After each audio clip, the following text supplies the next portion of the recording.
Well, I think there wasn't doubt because I think that even in the games we were losing, they were close games. I mean, it wasn't like we were getting blown out and getting, it handed to us. We were right there, and if you look at the games, they weren't being lost by the coaches. There were mistakes made. We have the fumble at the end of the Detroit game. I mean, you have, I'm trying to think back to what was going on, but I believe, just turnovers, bad situational football. It was things that were very correctable. And quite frankly, just some bad luck too. So I think everybody felt like we were a good football team. I mean, we ended the season plus in the points for and points against. We ended with like a lot of things that were like, this team isn't as bad as what the record probably says. And, you switch 2 or 3 of those games around and we could very easily, if we take care of the game at the end of the Dallas game, we win that Detroit game, it very easily could have been in the playoffs last year. Yeah.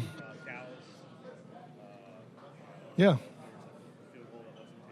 Yeah. Yeah. Yeah.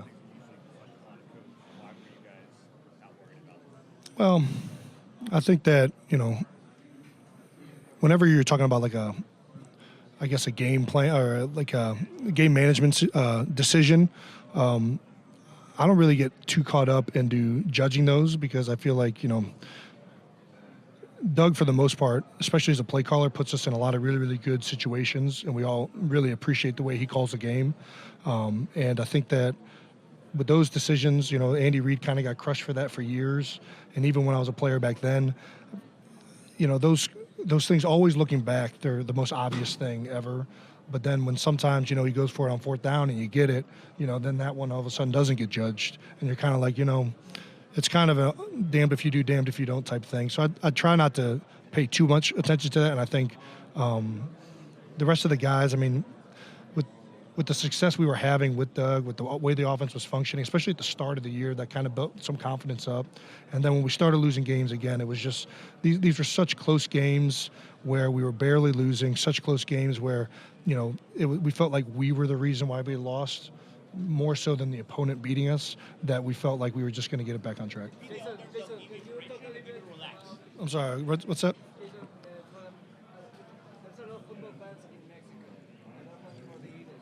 We're talking about American football or soccer?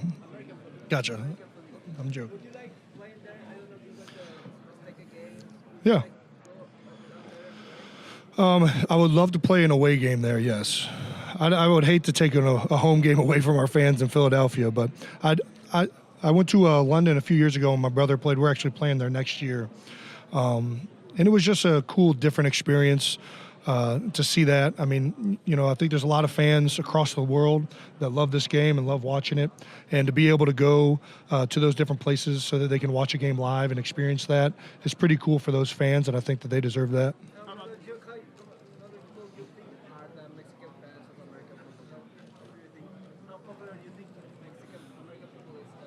Oh, I have no idea. I wouldn't even be able to guess, to tell you the truth. I'm sorry.